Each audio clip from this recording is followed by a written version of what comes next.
এলেমটাই যে দলিল আর দলিলটাই যে এলেম, এটা পরিচিতি ঘটেনি। ফলে আমাদের মানুষ মনে করে আমি যখন দলিল চাই তখন তাকে অপমান করি, আমি যখন দলিল চাই তখন তাকে পরীক্ষা করি। তিনি সেটা ভাবেন, এই কারণে তিনি অগ্রসর হন। কিন্তু যখন তার কাছে জ্ঞান শিখতে চায় তখন তিনি ভাবেন আমি তাকে সম্মান করি এবং তাকে শিক্ষক হিসাবে গ্রহণ করতে চাই, তাই না? সুতরাং মানুষ যে ভাষাটা সহজে বুঝে আমরা সে ভাষায়ও কথা বলতে পারি, তাই না? যে আমরা যেটা বললাম যে একজন লোক বললো যে এই কাজটা শরীয়তে জায়েজ আছে, তো জায়েজ আছে সেটা ভালো করে বুঝিয়ে দেন, তাই না? এলেমটা একটু জানতে চাই, যেখানে দেখবো যে দলিল উনি গ্রহণ করে দিলে এলেম বলতেন, অসুবিধা নেই। কিন্তু আসলে আমার বলার উদ্দেশ্য সেটা না। আমার বলার উদ্দেশ্য হচ্ছে ইসলামের পুরোটাই দলিল নির্ভর তথা জ্ঞান নির্ভর, নলেজ নির্ভর। আমাদের এই দিনটা পুরোটাই এলেম, আমাদের এই দিনটা পুরোটাই এলেম। এখানে কাল্পনিক কোনো জিনিস না, এখানে কোনো ব্যক্তি কোনো জিনিস এসে ক্রিয়েট করতে পারে না। এই জন্য আমরা বেদাতের বিরুদ্ধে এত সোচ্চার। কোনো মানুষ কোনো ইবাদত চালু করার অথরিটি রাখে না। এখানে যে তাওহীদটা আল্লাহ এবং তার রাসূল সাল্লাল্লাহু আলাইহি ওয়াসাল্লাম আমাদেরকে শিখিয়েছেন, সেই তাওহীদের বাইরে আর কোনো তাওহীদের কোনো রূপরেখা না, তাওহীদের কোনো কনসেপ্ট, কোনো জ্ঞান আর কেউ পেশ করতে পারে না। তাওহীদের জ্ঞান পেশ করেছেন কে? আল্লাহ। এবং তার কাছ থেকে অনুভূতি প্রাপ্ত হয়ে প্রাপ্ত হয়ে বাকিটা করেছেন রাসূলুল্লাহ সাল্লাল্লাহু আলাইহি ওয়াসাল্লাম। ফলে আজকে যারা ঈমান শিখতে চায়, ভালো ঈমানদার হতে চায়, যারা ইসলামকে সঠিকভাবে পরিপালন করতে চায় এবং আল্লাহ প্রদত্ত এই দ্বীন, এই ইসলামকে পরিপালন করে আল্লাহর সকল সৃষ্টির কল্যাণ সাধন করতে চায়, বা মানব জাতির কল্যাণ সাধন করতে চায়, সমাজের কল্যাণ সাধন করতে চায়, রাষ্ট্রের কল্যাণ সাধন করতে চায়, তাহলে তাদেরকে জ্ঞানমুখী হতেই হবে। জ্ঞান অর্জন না করে শুধু সার্টিফিকেট দিয়ে কল্যাণ নিশ্চিত করতে পারবে না। আজকের মানুষ মুক্তি পেতে পারবে না। আজকের মানুষ কোনো উন্নয়ন সম্পাদন করতে পারবে না। আজকে উন্নয়নের কথা বলা হচ্ছে, তাই না? আজকে একদল মানুষ তারা এমন শিক্ষার কথা বলে যে শিক্ষা উন্নয়নমুখী, যে শিক্ষা গ্রহণ করলে সমাজ অনেক দূর আগায় যাবে, মানুষ অনেক চাকরি পাবে, টাকা পয়সার ফ্লো সৃষ্টি হবে। কিন্তু মনে রাখবেন ঈমান এবং তাকওয়া, এবং ঈমান এবং তাকওয়ার জ্ঞানকে উপেক্ষা করে বাদ দিয়ে কোনো উন্নয়ন পৃথিবীতে ঘটবে না। সূরা আল-আরাফের মধ্যে আল্লাহ তাআলা বলেছেন ওয়ালাউ আন্না আহলাল কুরআন আমানু ওয়াত্তাকাউ লাফাতাহনা আলাইহিম বারাকাতিন মিনাস সামাই ওয়াল আরদ। যদি জনপদের লোকেরা ঈমান অবলম্বন না করত, ঈমান পোষণ না করত এবং তাকওয়া অবলম্বন না করত, ওয়ালাউ আন্না আহলাল কুরআন আমানু, তাকওয়া অবলম্বন করত, ঈমান পোষণ না করত নয়, এর অর্থ হচ্ছে যদি ঈমান পোষণ করত এবং তাকওয়া অবলম্বন করত, লাফাতাহনা আলাইহিম, আল্লাহ বলেন আমি তাদের উপর উন্মুক্ত করে দিতাম কি বারাকাতিন মিনাস সামাই ওয়াল আরদ, আসমান এবং জমিনের বারাকা। আসমান এবং জমিনের কল্যাণ, কল্যাণটা এই যে উন্নয়ন বলছে এটা বারাকা। মানুষ কি ধরনের উন্নয়ন চায়? টাকা পয়সা বাড়লে বলে যে উন্নয়ন হয়েছে, বিল্ডিং বাড়লে যে উন্নয়ন হয়েছে, ফসল বাড়লে যে উন্নয়ন হয়েছে, সুখ সম্পত্তি বাড়লে বলে যে উন্নয়ন হয়েছে। দুনিয়া, জমিন এবং আকাশের উন্নয়ন যেগুলো, কিন্তু আল্লাহ বলছেন যদি ঈমান তাকওয়া থাকে তাহলে এই উন্নয়ন আল্লাহ উন্নয়নের ভান্ডার উন্মুক্ত করে দেবেন। আর যদি ঈমান তাকওয়া না থাকে তাহলে থেকে আমরা বুঝলাম উন্নয়ন হবে না। এই জন্য আজকে দেখেন পৃথিবীর বহু দেশ এবং বহু মুসলিম জনপদ সমাজ যেটা দুর্নীতিতে আকণ্ঠ নিমজ্জিত, সেখানে কি সত্যিকার উন্নয়ন আছে? উন্নয়ন যদি থাকতো তাহলে মানুষ সুখী হতো, উন্নয়ন যদি থাকতো তাহলে মানুষ ন্যায় বিচার পেত, উন্নয়ন যদি থাকতো তাহলে সকল মানুষ এর মধ্যে সম্প্রীতি বজায় থাকতো, যেখানে মানুষে মানুষে লাগালাগি, মারামারি, হানাহানি, খুনোখুনি, ভালোবাসা নাই, অন্যায়, জিঘাংসা, দুর্নীতি, সেখানে কি সত্যিকার কোনো উন্নয়ন আছে? তাহলে উন্নয়নের পথে হাঁটার একটাই পথ, সেটা হলো ঈমানের পথ, সেটা হলো তাকওয়ার পথ। প্রিয় ভাইরা, ঈমান এবং তাকওয়া আসবে এলেমের পথে। ঈমান এবং তাকওয়া আসবে, এটা কি স্পষ্ট আপনাদের কাছে? ঈমান এবং তাকওয়ার পথ আসবে এলেমের পথ। এলেমকে যারা উপেক্ষা করবে, প্রয়োজনীয় এলেম যারা অর্জন করতে পারেননি, তাদের জন্য উন্নয়নটা সুদূর মনে হবে। আজকে যে কোনো মুসলিম সমাজে প্রশাসন অথবা মানে যারা সে সমাজকে চালান, রাষ্ট্রকে চালান, তারা উন্নয়নের কথা বলেন, তাই না? তারা যদি মুসলিম হন, তাহলে তাদেরকে মনে রাখতে হবে ইসলামী জ্ঞানটা ছড়িয়ে দিতে হবে।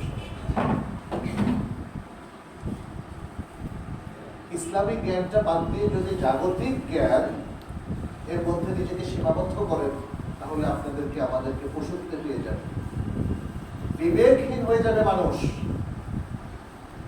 এত সব সায়েন্টিফিক অ্যাডভান্সমেন্ট, এত সব বৈজ্ঞানিক আবিষ্কার, এত সব জাগতিক উপকরণ, এগুলো হয়ে যাবে সামান্য উপকরণ, যেটা মানুষকে মেশিনে পরিণত করবে। মানুষের প্রতি কোনো ভালোবাসা, সম্প্রীতি, মাহাব্বা আর কিছু থাকবে না। মানুষ স্বার্থের পেছনে ছুটবে এবং একে অপরকে খুনোখুনি করবে। এটা দিন দিন বৃদ্ধি পাচ্ছে। আমরা দেখেছি মানুষের টেকনোলজি একসময় হিরোশিমা নাগাসাকিতে কি প্রলয় কাণ্ড ঘটিয়েছে, তাই না? যে আজকের এই বর্তমান পৃথিবীতে যেখানে উন্নয়নের জোয়ার রয়েছে, সেখানে যুদ্ধ, সেখানেও মানুষ নানা রকম প্রতিহিংসার মুখোমুখি হয়। পৃথিবীর বিভিন্ন দেশে দেখেন যুদ্ধ লাগিয়ে রাখা হয়েছে। উন্নত প্রযুক্তির দেশের লোকেরা এই কাজগুলো করছে। অভাবটা তাহলে কি শেষ? ঈমান এবং তাকওয়া, ঈমান এবং তাকওয়া বেসড এলিমেন্টস। ফলে আজকে ইউরোপ, আমেরিকা দেখেন এত উন্নত দেশ, সেখানে মেয়েদের চলাফেরা দেখলে আপনার চোখ খুলতে পারবেন না, তাই না? হায়াত ভাই, যে পোশাক তারা পরছে, এটা দেখলে আপনি পারবেন না যে এরা সভ্য হতে পারে। সভ্য মানুষকে উলঙ্গ চলতে পারে না। পৃথিবীতে কি কাপড়ের অভাব দেখা দিয়েছে? হ্যাঁ, কিন্তু এত সমৃদ্ধির পরেও শালীনতার এত অভাব দিল, দেখা দিল, তাই না? নীতিবোধের অভাব দেখা দিল কেন? সচ্চরিত্রতার অভাব দেখা দিল কেন? সহি আকীদার অভাব দেখা দিল কেন? উত্তর একটাই, সেটা হচ্ছে জ্ঞানমুখী হওয়া। আমাদের মাদ্রাসাগুলোকে শক্তিশালী করতে হবে। যারা যারা তোমরা মাদ্রাসা পড়ছো, তোমাদেরকে কিন্তু জ্ঞান অর্জন করতে হবে। জ্ঞান অর্জন করতে হবে। জ্ঞানটা ইসলামে মনে রাখতে হবে অন্য ধর্মের মতো নয়, বা অন্যদের মতো, অন্যরা যেরকম ভাবছে সেটা না। অনেকের কাছে জ্ঞান মানে থিওরি। থিওরি মানে কি? তত্ত্ব, তথ্য, কিছু কথাবার্তা, ওয়াজ মাহফিলে যেত না। কিন্তু ইসলামে জ্ঞান হচ্ছে থিওরি অ্যান্ড প্র্যাকটিস, ইলম এবং আমল, ইলম এবং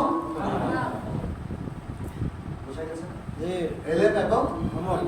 তাহলে ইলম যতক্ষণ না আমলে রূপান্তরিত করা হয়, কনভার্ট করা হয়, ততক্ষণ পর্যন্ত এই ইলমের কোনো মূল্য নেই, এবং সে ইলম দ্বারা একটা সমাজ কখনো পরিবর্তন হবে না। আমাদের সন্তানদেরকে শিক্ষার জ্ঞান দেবেন ইনশাআল্লাহ। ওরা যেন যা শেখে, যে ভালো জিনিসগুলো শেখে, সেটাকে আমল করে। আমি খুবই মর্মাহত, আমার সন্তানরাও অনেক মাদ্রাসায় পড়েছে, কিন্তু শুধুমাত্র পরীক্ষা, আমার মনে হলো যেন পরীক্ষা ভালো করার জন্য, সার্টিফিকেট পাওয়ার জন্য, গোল্ডেন এপ্লাস পাওয়ার জন্য পড়েছে। এটার জন্য সে মাদ্রাসার ব্যবস্থাপনা দায়ী, মাদ্রাসার শিক্ষকরা দায়ী, যারা সন্তানদের মনের মধ্যে ঈমানকে ঢোকান নাই, যারা আমাদের হৃদয়ের মধ্যে মাহাব্বা, দ্বীনি মাহাব্বাকে ঢোকান নাই, যারা ইসলামী তারবিয়াতটাকে আমাদের আমলের মধ্যে, প্র্যাকটিসের মধ্যে রূপান্তরিত করেন না। বুঝতে পেরেছেন? সুতরাং এত এত মাদ্রাসা দিয়ে আপনি কোনো পরিবর্তন করতে পারবেন না যদি ইলম এবং আমলের তারবিয়ত আমরা দিতে না পারি। ইলমটা এক নম্বরে মনে রাখবেন, ইলমটা এক নম্বরে। এমনকি ঈমানটাও তো আপনার ঠিক হবে না ইলমটা যদি ঠিক না হয়, তাই না? আপনি লা ইলাহা ইল্লাল্লাহর অর্থ যদি ভুলভাবে বুঝেন, ঈমান থাকবে আপনার? না। লা ইলাহা ইল্লাল্লাহর শর্তগুলো যদি আপনি না শিখেন, তাহলে ঈমান যে কোন ফাঁকে চলে গেছে আপনার তেরো নেই। বুঝতে পেরেছেন? ইলমটাকে নিশ্চিত করতে হবে এবং এটাও নিশ্চিত করতে হবে সহি ইলম, অথেন্টিক বিশুদ্ধ ইলম আপনি পেয়েছেন। আপনি ভেজাল ইলমটাকে যদি বা ভেজাল জিনিসটাকে ইলম মনে করেন, ভেজাল খাদ্যটাকে যদি আপনি মনে করেন এটাই মজার খাবার, আজকে ফাস্ট ফুডে কিন্তু মানুষ ভেজাল খাচ্ছে। আপনি বৈজ্ঞানিক আর্টিকেলগুলো পড়ে দেখেন এবং ডাক্তারদের মতামতগুলো পড়ে দেখেন যে এতে তাদের ক্ষতি হচ্ছে। মজা লুটছে তারা, বাট ক্ষতি হচ্ছে, ক্ষতিকর জিনিস তারা খাচ্ছে। অতএব মজা পেলেই যে এটা ভালো এর কোনো প্রমাণ নাই। আজকে অনেক ভেজাল তথ্যকে অনেকে ইসলামের নামে চালিয়ে দিচ্ছে, অনেক ভুল তথ্যকে তারা ইসলাম মনে করছেন, অনেক শিরককে তারা তাওহীদ ভাবছেন, অনেক বেদাতকে তারা ইবাদত। সমস্যাটা কোথায় বলেন তো? প্রপার ইলমটা আসেনি তাদের কাছে, অথবা ভুল তথ্যটা যখন এসেছে সেটাকেই প্রপার এবং সঠিক তথ্য হিসাবে তিনি গ্রহণ করেছেন। অনেকটা এরকম একজন রোগীর ডায়াগনোসিস করা হলো, কিন্তু ডায়াগনোসিস সেন্টার আসলে ঠিকমতো ডায়াগনোসিস করে নাই। অনেকে শুধু টাইপ করে ছাপায় দেয়, আপনারা জানেন এগুলো। আবার অনেকে ওই আজে বাজে লোককে যে আসলে ভালো ডাক্তার না, ল্যাবের কোনো অভিজ্ঞ ডাক্তার না, তাকে বলছে ভাই তোমারে বসাইছে, তুমি যাও যেভাবে বন্ধ সেভাবে একটা লিখে দাও। এগুলো রুটিন চেক আপ, এগুলো রুটিন চেক আপ। যিনি দিয়েছেন তিনিও জানেন এটা রুটিন দরকার নেই, দিল কয়েকটা পরীক্ষা। হ্যাঁ, অবশ্যই কিছু না কিছু বেনিফিট তো বলারও আছে, ডায়াগনোসিস সেন্টারও আছে। এখন যদি কেউ মনে করে আরো ধরেন একটা ভয়ঙ্কর রোগ ধরা পড়লো, এরকম 2 নম্বর ডায়াগনোসিস রিপোর্ট, তাহলে কি সেটা কি আসলে রোগ হলো? আবার একজনের রোগ আসলে ভয়ঙ্কর বসে আছে, ডায়াগনোসিস সেন্টার বলে দিল না তার কোনো রোগ নাই। কি বিপর্যয়টা ঘটবে বুঝতে পারছেন? হ্যাঁ, এই বিপর্যয়টা আমাদের ধর্মীয় জীবনে ঘটছে এখন। এই বিপর্যয়টা আমাদের ধর্মীয় জীবনে ঘটছে। আল্লাহ আমাদেরকে রক্ষা করুন। আমিন। এই বিপর্যয় থেকে আমরা উত্তরণ পাবো যদি জ্ঞান মুক্তি করি। এবং জ্ঞানের দুটো সেন্টার আছে। যদি একটা মুসলিম সমাজের সব সেন্টারই জ্ঞানের সেন্টার হওয়া উচিত। দুটো সেন্টার হচ্ছে একটা মসজিদ আর একটা মাদ্রাসা, কিন্তু সেগুলো আজকে অত্যন্ত দুর্বল পজিশনে পড়ে আছে। মসজিদগুলোতে নামাজ ছাড়া আর মানুষ কিছু করে, নামাজটাও ঠিক মতো রাসূল সাল্লাল্লাহু আলাইহি ওয়াসাল্লামের আদরেও পড়ে না। আর মসজিদে যে আরো কত কাজ, সেটা কি রাসূল সাল্লাল্লাহু আলাইহি ওয়াসাল্লাম বলে গেছেন না? মসজিদে নববী, সুবহানাল্লাহ, তার একটা মডেল মসজিদ। সে কাজগুলো মসজিদ আজকে করছে না। দ্বিতীয় হলো মাদ্রাসা। আজকের আধুনিক জীবনে মাদ্রাসাকে আলাদা করা হয়েছে, এটা শরীয়তে নিষিদ্ধ নয়, কিন্তু মাদ্রাসায় যে মানের শিক্ষা দরকার সে মানের শিক্ষা নাই, যে মানের তালিম দরকার সেটা নাই, যে মানের তারবিয়ত প্রশিক্ষণ দরকার সেটাও নাই। ফলে মাদ্রাসায় পড়ে আমাদের ছেলে পেলেগুলো আরবি শেখে না, নাহু শেখে না, সরফ শেখে না, ম্যাথ ভালো করে শেখে না, ইংরেজি শেখে না, তাজবিদ শেখে না, কোরআন তেলাওয়াত ঠিক মতো নামের মাদ্রাসা, কিন্তু কামের মাদ্রাসা নয়। আর এর চেয়ে আরো ভয়ঙ্কর হচ্ছে সে সকল মাদ্রাসা যেগুলো মানুষকে বেদাত শেখায়, যেগুলো চরমভাবে ব্যর্থ হয়েছে কোরআন এবং সুন্নাহর আসল জ্ঞান শেখাতে, অথচ নামের সেগুলো। তাহলে আমি বলবো যে এই দুটি সেক্টর মসজিদ এবং মাদ্রাসা আপনারা আপনাদের আন্ডারে যেগুলো আছে সেগুলোকে শক্তভাবে ধরে সিনসিয়ারলি কাজ করে এবং এগুলোকে এলেমের মার্কাজ বানান, সহি এলেমের মার্কাজ বানান। এতে আমি মনে করি না যে এলাকার লোকদের সাথে কোনো সমস্যা হবে, কোনো সমস্যা হবে ইনশাআল্লাহ। সবার প্রতি ভালোবাসা রাখি। মানুষ যারা হয়তো সহি এলেমকে পছন্দ করে না, একটু বলতেই পারে যে ভেজাল খেয়েছে, বুঝতে পেরেছে, সে তো ভেজাল খেতে খেতে যেদিন সে আসলটা কারো বলতেছে কি খাই না, তাই না? অরিজিনালটাকে বলবে যে এই তো ভেজাল, আর ভেজালটা হয়ে গেছে তার কাছে দুধের গল্পটা তো জানেন আপনারা, তাই না? সারা জীবন ভেজাল দুধ খাওয়ার পরে গোয়ালে একদিন আর ভেজাল মিশাইতে পারে না, সময় পায় নাই, পরে সে অরিজিনাল ভেজাল আজকে লাভ পাবো সময় নেই। এখন বাড়িওয়ালা কয় এতদিন আমার অর্থের ভালো দুধ খাওয়াইছো, আজকে তুমি ভেজাল দুধ দিলা, আজকে তোমার এটা খাই আমার পেট অসুবিধা। হ্যাঁ, কিছু রিয়াকশন আসতে পারে মানুষ যখন ভেজাল সবকিছুতে অভ্যস্ত হয়ে যায়, সেখানে ভালোটা তারা মনে করে এটাই ভেজাল।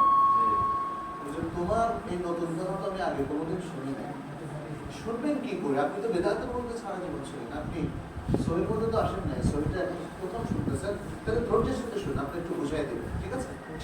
এইভাবে মানুষের সাথে সুন্দর আচরণ করবেন, তাদেরকে একটু চা নাস্তা খাওয়াবেন, সম্মান করবেন, তারা শত্রুতা করলে আপনারা শত্রুতা করবেন না, কেউ রিয়াক্টিভ আচরণ করলে তার সাথে প্রোয়াক্টিভ আচরণ করবেন, বুঝতে পারছেন তো? নেতিবাচক আচরণ করলে আপনি ইতিবাচক আচরণ, আপনাকে গালি দিলে আপনি বুকে চড়ায়, কারণ তারা তো মানুষ, পৃথিবীর বহু মানুষ চরম ইসলাম বিদ্বেষী হয়ে ইসলামে এসেছে, চরম বেদাত ভক্ত হয়েও পরবর্তী বেদাত আল্লাহ তাকে মুক্ত করেছেন। এটা হচ্ছে যারা বেদাত মুক্ত মানুষ, শিরক মুক্ত মানুষ, যারা দিন দরদি মানুষ, যারা আল্লাহওয়ালা মানুষ, যারা রাব্বানি মানুষ, তারা তাদের ভালোবাসা দিয়ে অবশ্যই পৃথিবীর মধ্যে জয় করতে পারে ইনশাআল্লাহ। আমাদের নবী সাল্লাল্লাহু আলাইহি ওয়াসাল্লাম খুব অল্প সময় জয় করেছে, মদিনা দেখছি না আমরা, সুবহানাল্লাহ, তাকে তো মারার জন্য চেষ্টা কম করে নাই। এই যে আবু সুফিয়ান, তার মদিনা আসার ঘটনা, আমি বিস্তারিত আলোচনা যাবো না, সংক্ষিপ্ত। এই যে খালিদ বিন ওয়ালিদ এই কাণ্ডটাই না করেছিলেন নবুয়তের যুদ্ধে, তাই না? আরো অন্যান্য সাহাবীদের ঘটনা দেখা, সুবহানাল্লাহ। কিন্তু এরা সবাই ইসলাম গ্রহণ করেছেন না, কি চরম ইসলাম বিদ্বেষী ছিলেন, অথচ কি পরম ইসলামের বন্ধু হয়ে গেল। মনে রাখবেন, পৃথিবীর সব মানুষের, আমরা এই জন্য সারা পৃথিবীর মানুষকে, যারা আমরা সহি এলেমের পক্ষে কথা বলি, যারা আমরা দাঁড়ি আল্লাহ, যারা আমরা মানুষের কাছে এলেম ছড়িয়ে দেওয়ার দায়িত্ব প্রাপ্ত হয়েছি, যারা ইমামতি করছেন, যারা মসজিদের খতিব, যারা দাঁড়ি আল্লাহ হিসেবে কাজ করছেন, মনে রাখবেন পৃথিবীর সবচেয়ে উদার ব্যক্তি হতে পারে। পৃথিবীর মানুষকে জায়গা করে দিতে হবে, তাদের জন্য সুযোগ ক্রিয়েট করতে হবে যেন তারা সত্যের দিকে আসতে পারে, যেন তারা হককে গ্রহণ করতে। হ্যাঁ, চৌধুরী ভাই উনি টরেন্টোতে থাকেন, ওনাদের ওখানে স্ট্রিট দেওয়ার কাজ করে লোকজন, নিশ্চয়ই চমৎকার অ্যাপ্রোচে কাজ করে। কাজ করতে করতে দেখা যায় লোকজন সাথে নেগোসিয়েশন করতে করতে যখন বলা হয়, ভাই এবার কি আপনি শাহাদা উচ্চারণ করবেন, ভাই আপনি কি আশহাদু আল্লাহ পড়বেন, অনেক ব্যক্তির মধ্যেই তখন একটা চেতনা তৈরি হয়, হ্যাঁ আমি পড়বো, আমাকে বলে দেন। তখন তারা বলে আশহাদু আল্লাহ ইলাহা ইল্লাল্লাহ ওয়া আশহাদু আন্না মুহাম্মাদার রাসূলুল্লাহ। আছে না? হ্যাঁ, চৌধুরী ভাই এই ঘটনা অনেক আছে। মানুষকে আল্লাহ এতটা সফট হার্ট দিয়েছে, সুতরাং এটা নির্ভর করবে আমাদের অ্যাপ্রোচের উপর। আমরা যদি এই সমাজের ভালো মানুষ করি, আমরা যদি এই সমাজের আখলাকে মানুষ করি, আমরা যদি এই সমাজের মানুষের সাথে সুন্দর আচরণ করি, আমরা তো বলছি না ভাই ভালো জিনিস ছেড়ে তুমি নকল জিনিসে আসো, এটা কি বলছি? বলছি আমরা তো তাদের শুভাকাঙ্ক্ষী, সত্যিকার শুভাকাঙ্ক্ষী, আমরা তাদেরকে সত্যের দিকে আহ্বান করছি। নবী সাল্লাল্লাহু আলাইহি ওয়াসাল্লামের চাইতে মানবতার শুভাকাঙ্ক্ষী কি আর কেউ ছিলেন না? অথবা তার সাহাবায়ে কেরাম ছিলেন না? তাহলে আমরাও তো সেই নবী সাল্লাল্লাহু আলাইহি ওয়াসাল্লাম সাহাবায়ে কেরামের অনুসারী হয়ে আজকে মানুষের সবচেয়ে বেশি সত্যিকারের হিতাকাঙ্ক্ষী হওয়ার চেষ্টা করছি। ফলে মানুষ যদি আজকে আমাকে ভুল বুঝে, কালকে ভুল বুঝবে না। যদি আজকে এবং কালকে ভুল বুঝে, তাহলে পরশু আশা করি হয়তো বুঝতে পারবে যে না, এরা আমাদের সত্যিকারের হিতাকাঙ্ক্ষী। তো সেই জন্য আসুন আমরা একটা মানে নিজেরা প্রথমত সমৃদ্ধ হই, জ্ঞান অর্জন করার মধ্য দিয়ে কোরআন সুন্নাহর জ্ঞান, দুনিয়ার জ্ঞান। কোরআন সুন্নাহর জ্ঞান মানেই হচ্ছে সমন্বিত জ্ঞান, এটা মনে রাখবেন। কোরআন সুন্নাহর জ্ঞান মানেই হচ্ছে সমন্বিত জ্ঞান, যেখানে দ্বীন এবং দুনিয়ার কথা আছে। আর কোরআনের মধ্যে দুনিয়ার কথা আছে না? প্রচুর প্রচুর দুনিয়ার কথা আছে। সুন্নাহর মধ্যেও তাই, সবকিছু, কোনো কিছু আল্লাহ তাআলা বাদ দেন নাই। কাফরানা ফিল কিতাবি মিন শাই, আল্লাহ তাআলা বলছেন কোনো কিছু ঘাটতি করি নাই, কোনো কিছু বাদ রাখি নাই। সমস্ত ডিসকাশন কোরআনের মধ্যে আছে এবং হাদিসের মধ্যে আছে। কোরআন এবং হাদিসের দুটো মিলে আমাদেরকে আজকে সমৃদ্ধ হতে হবে। এটা ঠিক যে প্রত্যেক ব্যক্তি এগুলোতে পণ্ডিত হবেন না, কিন্তু প্রত্যেক ব্যক্তির জরুরি কিছু জ্ঞান কোরআনের মধ্যে আছে, হাদিসের মধ্যেও আছে। আপনি এটা বলতে পারবেন না আমি সাধারণ মানুষ, আমি কোরআন হাদিস ভালো বুঝি না, বুঝতে হবে ফরজ। অতএব কোরআন হাদিসের এমন ফরজ কিছু পরিমাণ জ্ঞান আছে যেটা each and every individual মুসলিম, প্রত্যেক ব্যক্তি, সে নর বা নারী হোক, মুসলিম, তাকে জানতেই হবে। এটাকে বলা হয় দ্বীনের জরুরি জ্ঞান। দ্বীনের জরুরি জ্ঞান কোরআন সুন্নাহ ভিত্তিক, এটা আমাদেরকে জানতেই হবে। আজকে আমাদের এখানে গ্রামের গঞ্জে যে সমস্ত চাচা জ্যাঠা অথবা দাদা এই টাইপের যারা আছেন, তাদেরকে এটা জানতে হবে যে আপনি এতদিন জানেন নাই, এখন 80 বছর হয়েছে, বলতে যে আর কি জানবো না, এখন মৃত্যুর আগে অন্তত জেনে যান, শিখে যান। অন্যরাও যারা এখন পেশাজীবী মানুষ অথবা অবসরপ্রাপ্ত মানুষ, সুযোগ করে নিতে হবে, দ্বীনের প্রকৃত জ্ঞান অর্জন করতে হবে। আর যারা তোমরা তদবে এলেন, তোমাদেরকেও সেটা জানতে হবে। তোমাদের এখন সুযোগ, বড়রা অনেক সময় শিখে নেয়, কিন্তু তোমরা এখন শিখতেই হবে। হ্যাঁ, এখানে আর কোনো এক্সকিউজ চলবে না। দ্বীনের জরুরি জ্ঞান, এর মধ্য থেকে যারা মাদ্রাসায় পড়ছে তাদের মধ্য থেকে আমরা চাইবো যে বড় বড় ইমাম তৈরি হোক, খতীব তৈরি হোক এবং স্কলার তৈরি হোক, আলেমে দ্বীন। বাংলাদেশে দেখেন এত এত মাদ্রাসা, কিন্তু আলেমে দ্বীনের ঘাটতি আছে।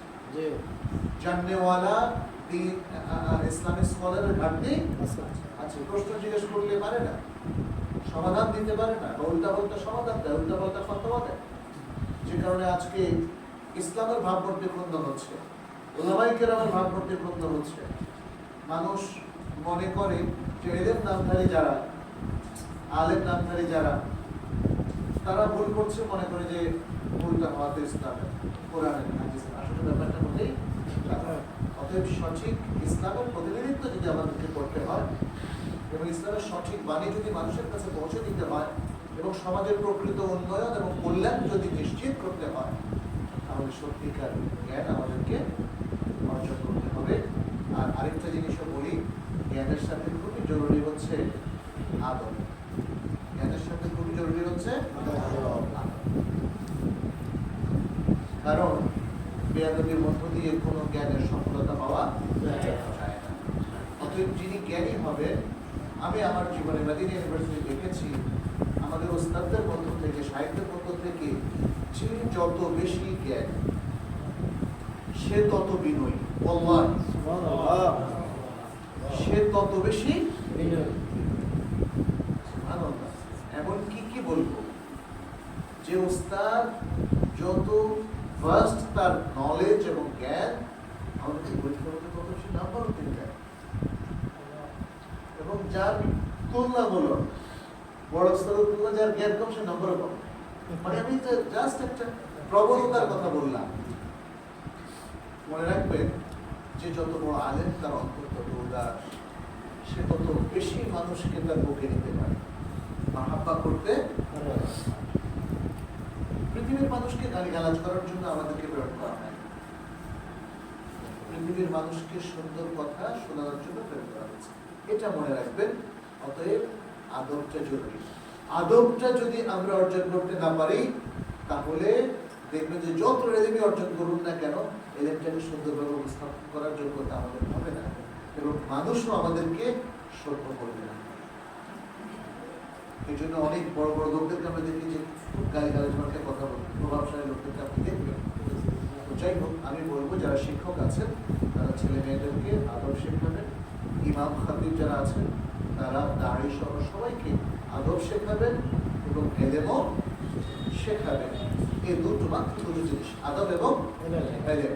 তাহলে দেখবেন যে আলহামদুলিল্লাহ আমরা আমাদের কাঙ্ক্ষিত লোক পেয়ে যাবো, সেই স্কলার পেয়ে যাবো যারা এই সমাজকে নেতৃত্ব দিতে পারবেন। আল্লাহ আমাদের সবাইকে তৌফিক দান করুন। আল্লাহ এই জনপদকে কবুল করুন।